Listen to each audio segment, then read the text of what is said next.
Prajakta, from the girl next door, you've managed to become the girl on every alternate digital screen. Thanks to the fabulous content that you put out. We totally love your videos, so thank you so much for joining us. I'm so glad. Thank you. Hello, everybody. Good evening. You made it. None of y'all drowned, which is great. I barely made it. Prajakta, every time I search, I key in your name on Google, it throws up some fabulous results. It says, what is Prajakta Koli's net worth? How much does she earn per month? In 2000... What does it say? I'm not telling you that. You can tell us that now. I don't know. I'm not getting I am so slow with numbers in general. I wish I was saying this to just sound how I have no clue. I have no clue. I don't even know how you calculate net worth. I don't even know. But back in 2015 when you started off, did you ever feel that the country would be second guessing your income maybe 8 years later and influencer marketing would become such a big area? No, not at all.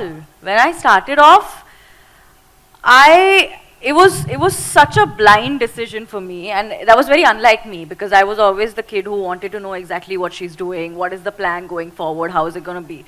So for me, starting a job which I have absolutely no clue about was a huge thing, but I just started having so much fun, luckily, that the first few months of being a creator, I didn't even stop and breathe and think about, oh, like, where is this going or how is it going to be? And I still feel that hasn't changed. I'm very happy that I started when I started and I'm here where I am. But honestly, if you ask me where do I see this going in the next 5 years, I have no clue. I'm as clueless about that as I was before. I just know that I love it and I wouldn't want to do anything else. But what was your earliest challenge as a content creator? You were an RJ who actually took a leap of faith into this very little known profession back then. Yeah. What was the biggest challenge for you and where did you stand out according to you? The biggest challenge for me actually came about, and I'm not saying this to sound like I had my life together when I started as a creator. I genuinely was having so much fun creating content the first few months, over a year actually. My first challenge really came forward when I had my first content block, and I was not expecting that. I genuinely thought that if you're a content creator, that's what you do. So how do you deal with content blocks? So that was my first big challenge, is how to stay consistent, how to keep churning out content. I was doing 3 videos a week at that point. And that was when it got really, really scary. But I got through it. I mean, I kept creating content and I told myself that it's fine, let all the bad content get out and that's when the good one will come. So when my videos don't work, I'm like, it's just a phase, I'll get over it. But there's no other way of also learning that, I think. It was a rite of passage that every creator goes through. Would you say you had the first mover advantage back then, that, guaranteed followers, loyalty even today? And or would you say instead that it's a bigger challenge because you have to make sure that in the past 8 years the kind of content you created, you don't repeat that, which is not a challenge for the new people on the block? How is that not a challenge for the new people on the block? Because they've just come up, so but their 2015 will start now. So 8 years down the line, we'll talk to them about how they can't repeat it. But I don't, and again, unpopular opinion, but I don't think that it was any easier back then or any tougher back then than it is right now. It's exactly the same. I mean, the economy's grown bigger, but so have the number of creators. So I just feel like it's also become a little more legitimate at this point, where I think if I had started today, I might even have like a fair idea of what the map was going to be. But the creators who are starting today have different challenges, where you have to kind of make your mark in a market that's already extremely populated. So I just feel like the challenges have changed, but I don't think it's any less easier or tougher right now than it was when I started. Let's come to brands because we have a lot of marketers in the audience. What is the biggest difference when you create content for engagement with your followers and one which is obviously sponsored by brands? What is the biggest difference? For you. There's a lot of back and forth with the scripts. That is a huge difference. Also, for someone like me, when I'm making content, I don't really follow a script to the T. I like to improvise when I'm shooting. So that becomes a little tough for me every time there's a brand involved. But touch wood, I've been very fortunate that in the past 8 years, all the brand collabs, 99% of the brand collabs that I have done have been extremely collaborative, and I've had the pleasure of working with the most understanding, most open to try new things and meeting me midway kind of brands, and I think that is very empowering to a creator. So yeah, I think that is a challenge for sure. And The scripting of it. And we'd also like to know about your first ever brand promotion. My first ever brand promotion was, I did a 5-video deal with yatra.com.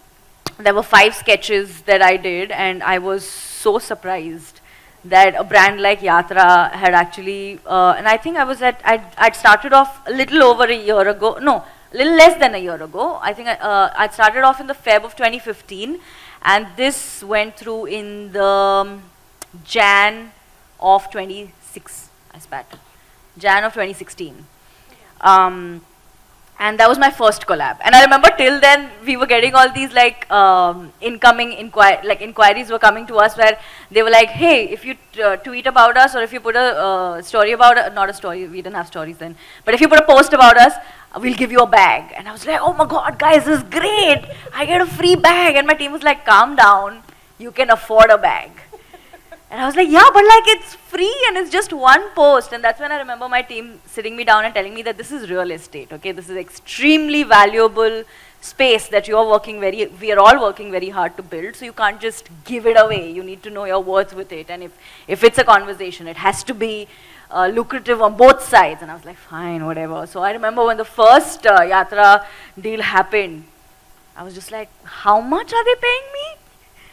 Are you sure? Is that how many numbers, like zeros, there are in it? I was genuinely surprised. Not in my wildest dream had I thought that was the kind of money brands would be willing to bet on a creator like me.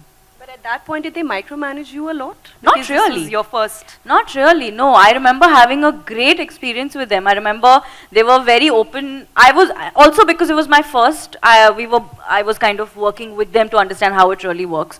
So I was open to their feedback, which was constructive.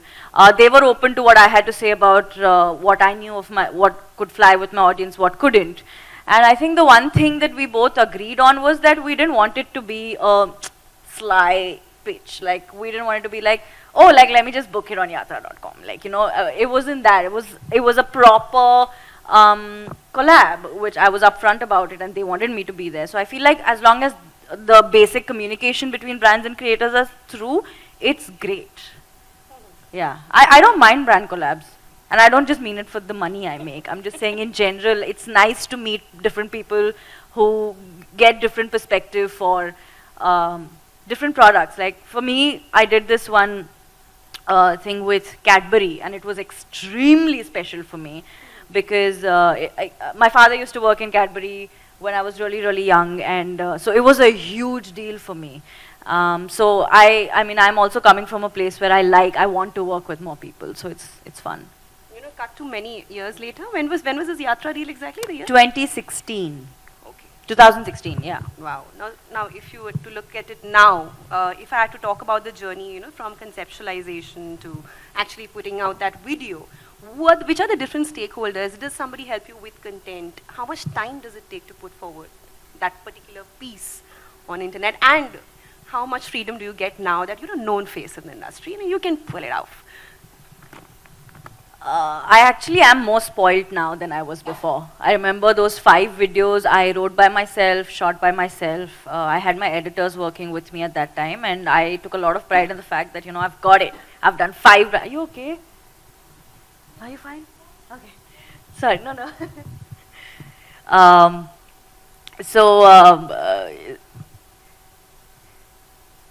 So yeah, I had a lot of help. No, I had no help. I did it by myself, and I'm sorry. But now when I do it, I have a team of writers that I sit down with, I'll brainstorm with, so I feel like I'm a little more spoiled now. And if I was thrown back into how I was making content in 2016, I would have a tough time finding my feet again. Okay. And tell us about the strangest brand request that you've ever received. and how you actually made that work. Example. Can We I want to say hear the whole this? thing. Oh my god, if they hear it, they're gonna hate on me. Okay, I won't obviously take the brand name. But I once wrote a script, and I wish I could tell you that, guys, this does not leave the room, but we are live. But, so I once wrote a script where my father's character says, "Why have you made palak?" Okay, and it was a joke on palak. So I got feedback from the brand saying, and I quote, "We don't want to offend palak." And I was like, "I'm sorry, are you in touch with him? Do you know him personally? Can I talk to him and get it?" So and I remember saying, and I thought they were joking. Because I remember sitting down with my team and I was just like, what do you say to feedback like that? That was the most ridiculous. I removed the joke. I couldn't fight. I had no ammo I had no clue what to say. I don't know how to reply to someone who says, no, we don't want to hurt the feelings of palak. And then they're like, no, like we don't want to hurt feelings of vegetarians. And I was just like, okay. So then I took a step back, but that was by far the funniest and one of my most memorable conversations with the brand. I don't even think it was a brand actually, it was the agency. Yeah. I don't think it was even through to the brand. It was the agency that was kind of. So it was funny. It makes a good anecdote. And this is a huge responsibility when you're actually doing brand promotions and directly connecting with the audience through your own platform in a way. When did you really think that people were actually looking up, taking notice, and actually buying the brand that you really wanted them to buy? What kind of response, what kind of feedback made you realize that? I think I realized the impact of my social media channels way before I started really doing brand deals more frequently. And I think that learning about that impact was also what gave me the confidence of doing more brand deals, because when you start off, it's a very scary thing, You always feel like, because as creators like me, like the way I started, I think we base so much of our content on the relatability of it, where we are shooting in our pajamas, in our bedroom, and that's that. And suddenly where there's a brand involved, it becomes tricky for us also to kind of believe that, okay, people will believe what we're trying to tell them, or people will really believe when I tell them that I use this brand. But the first time I felt like I had impact was when I started making I put a video out about mental health and body positivity, and I put out an email ID saying, if you want, I won't be reading these emails, and but if you want to just let out, here's an email you can use, like just put it out. And it was a small activity that I did back in 2015, I think. And at that time, getting more than 800 emails was a huge deal for me. And that's when I realized for the first time that, oh, they are speaking back to me. It's a conversation. It's not just me speaking at them, I'm speaking to them. And I think that makes a huge, so that is also what gave me the confidence to want to do brand deals, I think, yeah. And now that you're an established name, I repeat, how does this work, this brand ecosystem work for you? Are you still approaching brands for the deals, or you mostly declining? I have just too much work, I can't be doing all of this. No, not at all. I mean, this is my job. This is what pays my bills. This is what I wake up every day and do. And I just happen to be in this very fortunate place in life where what I do for a living is also what I absolutely am passionate about. The fact that I get to wake up every day, write, shoot, edit, be an actor, be a writer, be a content creator. It's just, I understand my place of privilege because I love every part of my job, except editing. I hate editing. I'm very grateful for my editors, but everything else I love.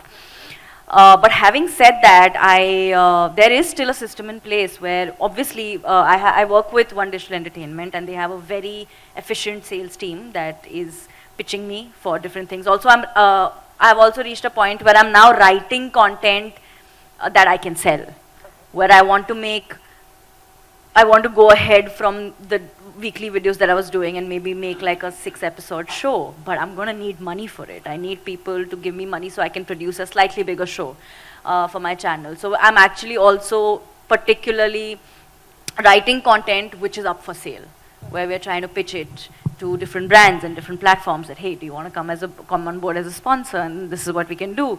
A very new thing I've started with brands is that when I write a piece of content that I think could be sellable, is that a word?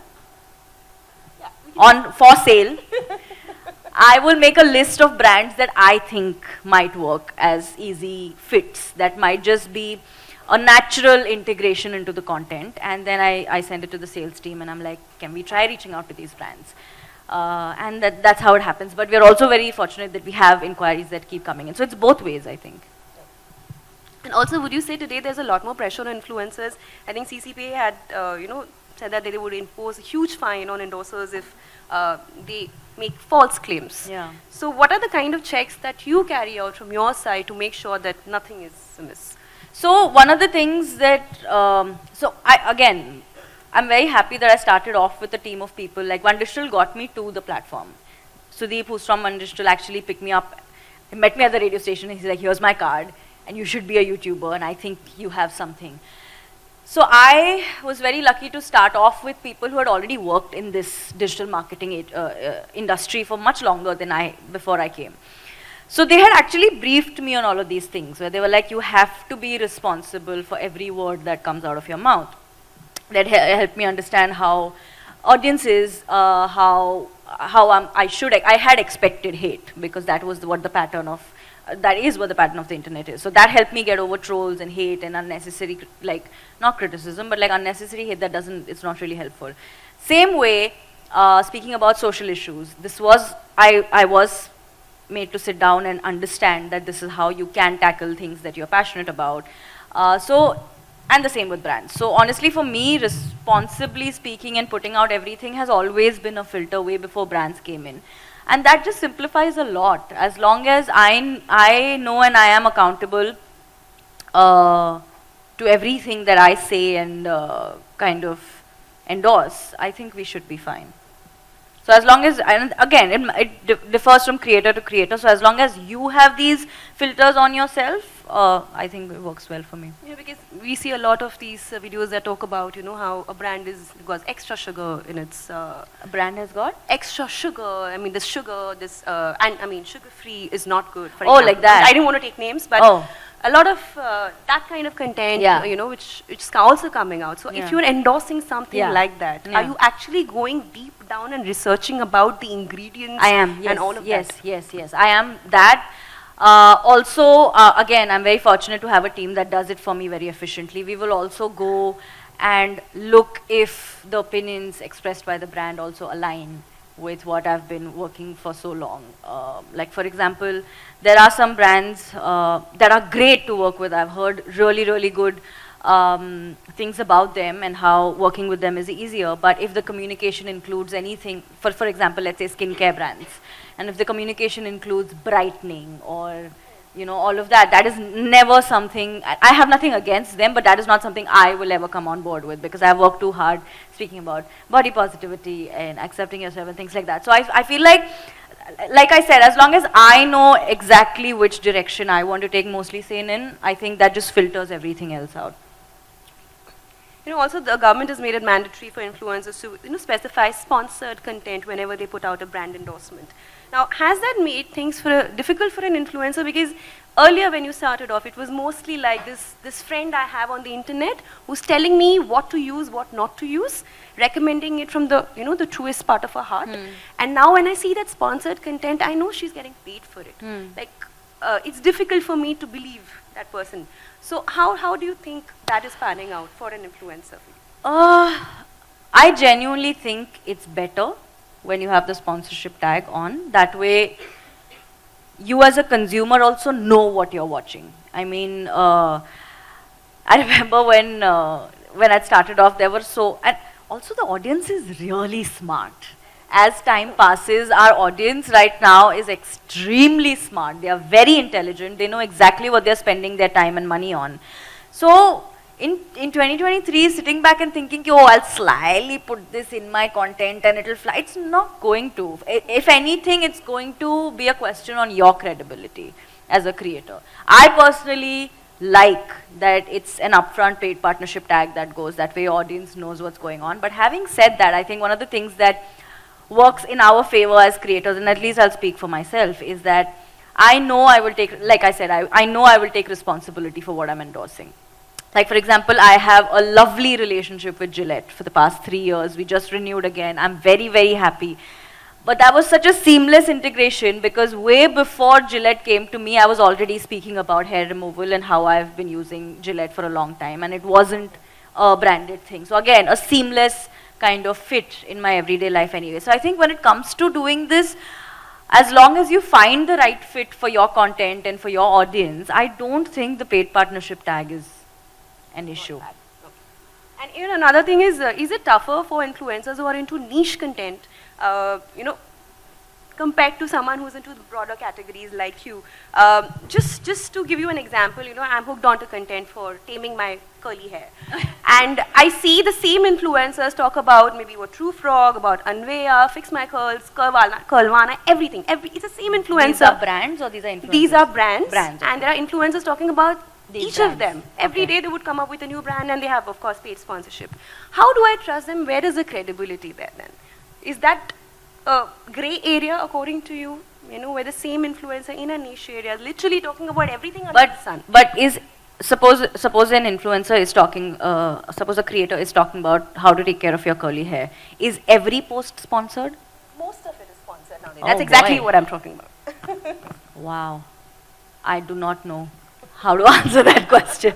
I'll be honest, because for me, that is again a very conscious choice where I need my audience to believe that I genuinely am. And I think that is where long-term contracts with brands work better in favor of the creators, the credibility of the brand and of the relationship with the creator. I really don't know. I'm so sorry. I'm going to have to think about that one. There was also this time when you had to establish yourself in Bollywood or have a strong background in television to land yourself an endorsement deal. Now it's sort of the reverse, where you can actually start with having great content, an endorsement will follow, and then maybe you kind of get that break in in movies. Like it's happening with you. There was Mismatched, of course, and there is Neer that just came out. Would you say, whatever the clout of social media influencers, being on the silver screen would actually give you a leg up with the new age audience, or do they not really care about the traditional mediums today? I think that I couldn't have become an actor and a creator at a better time, because thanks to OTT, thanks to YouTube, thanks to other streaming platforms that we have, at this point it's become a pool of content and audience के हाथ में कि आपने क्या देखना है, कैसे देखना है. At this point, if you see, I don't think we are really judging a piece of content based on where it's coming out. If it's good, people will go to watch it in the theaters. And if it's not, then you could put all the marketing in it, you could have the biggest people, you could have the fanciest names, and it wouldn't even work for free on YouTube. So I think at this point, what the audience only cares about is content, which it should also, because it's a great time to be a creator. It's a great time to be a part of stories that no matter what the platform, work. So a lot in that dynamic has changed, definitely. I mean, the past, especially after the whole digital boom we've had in the country, I think India has completely changed. And I feel so proud when I travel and I go to different countries and everybody talks to me about, oh my God, you come from the biggest digital market in the world at this point. So I understand that everybody's eyes are on us. I understand that we are kind of taking this monster with us everywhere we go. But it's great. I mean, I think the audience is definitely becoming more aware of the choices that they're making with their content. And I don't think they are any more inclined towards silver screen as they are towards OTT. Interesting. We'd love to open up, we'd love to have the audience ask you a few questions. I'm sure they are ready to go. Can we please pass on This the is mic? always such an awkward time when you open it up and then I'm just like waiting. What if nobody raises their hand? Thank you. One right there. Should we give you one mic? No, Prajakta, that's okay. We'll get someone to pass it on, if you don't mind. Yeah. Kanchan, of course, one of our editors, so we're going to give it to her. Kanchan? Prajakta, you mentioned that you used to get, lot of offers to post something and then In they offered barter. you to give free bags and all, but your team used to guide you, don't do that. So I was just wondering, I mean, you had just started, so how big your team was then and how did it work? I mean, you did not have any collaboration by then. So how could you afford a team then? So One Digital, like I said, One Digital actually got me to the platform. I remember when I had my first meeting with One Digital, I thought I'm interviewing to become a YouTuber. I thought it's a job that they will pay me every month for. And that's how clueless I was about this entire life. And they were like, no, no, no. You do it and we help you. And then the whole contract was explained to me, everything that went on forward. So that's where the guidance came. And how I could afford to have a team is that because it was a sharing thing, it was not like I was paying them anything out of my pocket. Whatever we would earn, we would share. And also, I think big ups to my parents, because I remember going to my parents and telling them that, I have worked in radio for a year for someone else. I wasn't making any money then also. But I said, maybe I'll work for myself for a year and see if I can make enough money. And my parents were like, we are both working, you don't need to worry about that. So if they had not shown that confidence in me, I wouldn't have the guts to actually work without expectations of pay till my first deal happened. And it was very important for me to do that first deal because that's what also gave me the confidence that, okay, there is money. And it takes some time for this profession to get the money ball rolling. But when it does, I'm not complaining. Wonderful, thank you. Thank you. All right, can we get the mic passed? Thanks, Kanchan. Hi, my name is Pramod. I run a digital agency. Hi, Pramod. Hi. My question is, since you are one of the pioneers in your segment, if you could enlighten us how digital agencies can play a role in making this influencer game go bigger and better. To be more precise with my question, or to explain this more, if I was looking at creating a pool of influencers, in just the way One Digital did for you 7-8 years back. One Digital is a partner manager and a multi-channel Correct.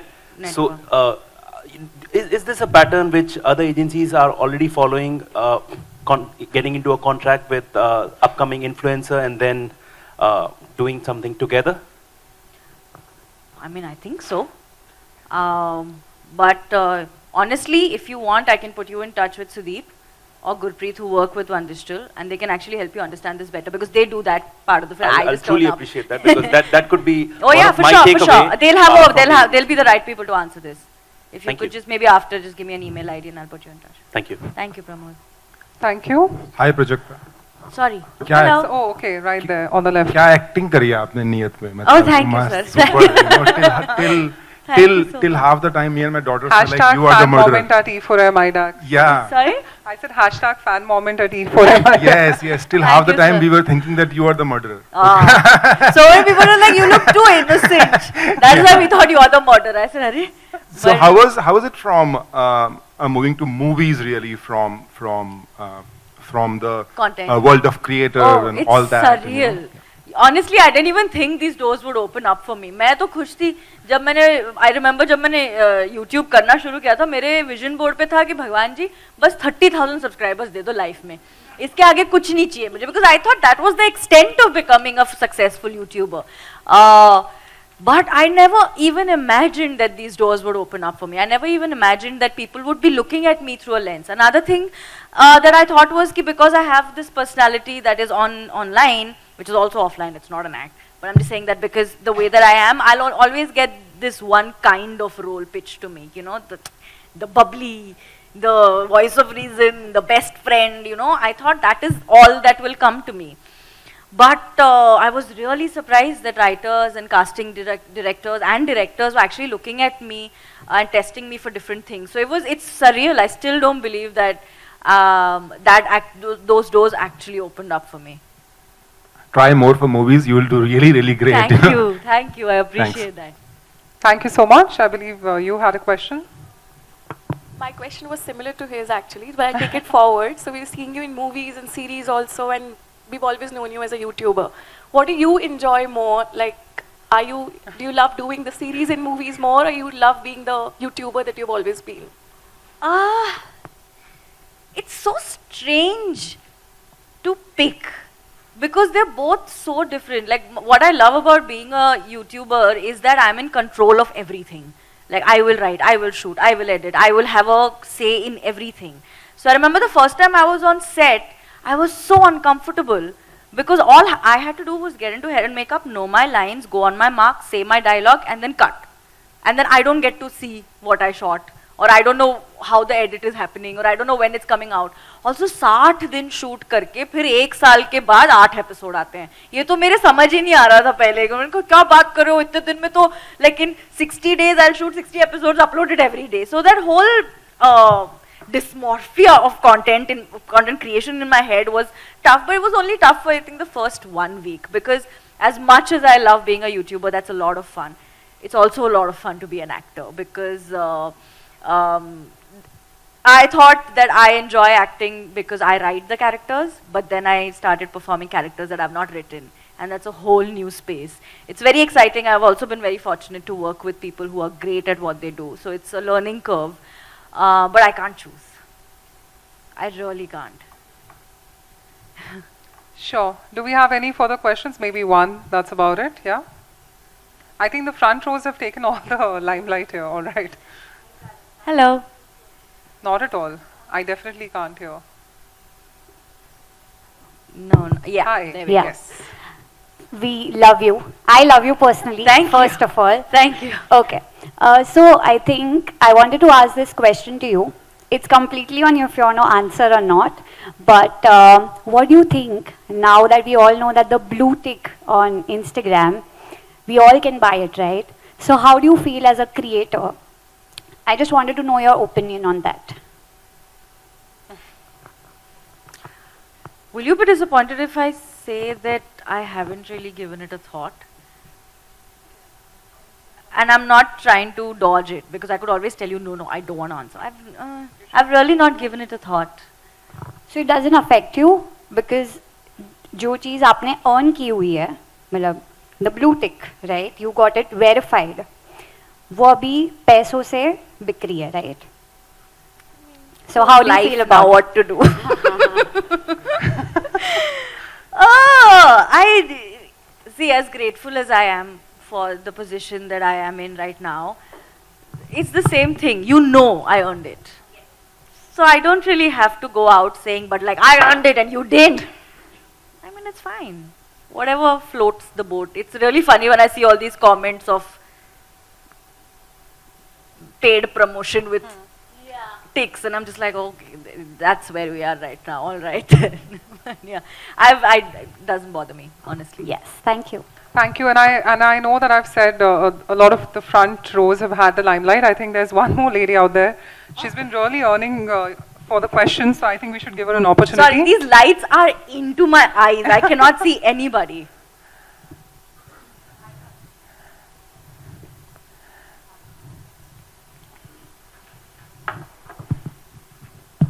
Hi, Prajakta. Hello. Tanvi Parchure here. Hi, Tanvi. I want to actually understand, since you've been creating content for all these years, okay, you started with a schedule of, 3 videos per week. Then you took a break in between. And I remember watching you coming out and, telling your audience that I won't be creating content for some time. And, you stay with me. I won't be creating comedy content. Comedy content, yeah, sketches. Yeah. So I want to understand what is the role that, as a creator, you've built this community. Now for the community to stay with you for so long when you're not giving out the content that they want to see and probably focusing on other things that you are looking forward to. How difficult is it to, keep that community engaged? Because today we were discussing in the earlier, panel discussions also, the patience levels are low. They want instant content. They want to see more of you because they are your fans. Yeah. So, still having those comments saying, okay, P, good job, okay, whatever you're doing, we'll wait for you. How are you managing to do that? So much credit to my audience, and I've said this all the time. I have the best audience. as much as I am up for trying new things, I'm not very gutsy. Okay, मैं बहुत फट्टू हूँ, मेरी बिल्कुल हिम्मत नहीं होगी कुछ भी नया करने की, and I think the only reason I can do this is because my audience has always shown faith in me at the highs. I was going to say at the lows, at the highs and the lows. So उनके ही भरोसे पे I even had the guts to say कि I want to spend more time writing different content, and I've spent the last 1 year doing that. So it was very scary, because also I kept thinking that what if I just fall out of habit of creating content? Like what if I just become too comfortable with sitting at home and writing, and that's all I'm doing, and I'm going away for 2-3 months shooting something, and then I'm back, and what do I do for the rest of the year? My engagement, my brands, like how am I going to sell, and how I'm going to keep making money? But slowly and steadily, I think the fact that I didn't completely disappear, so I'd stopped making comedy content because I wanted to spend more time in writing. I was still uploading my other videos from time to time. I was still trying to see opportunities where good content could be created, good conversations could be made and then put out.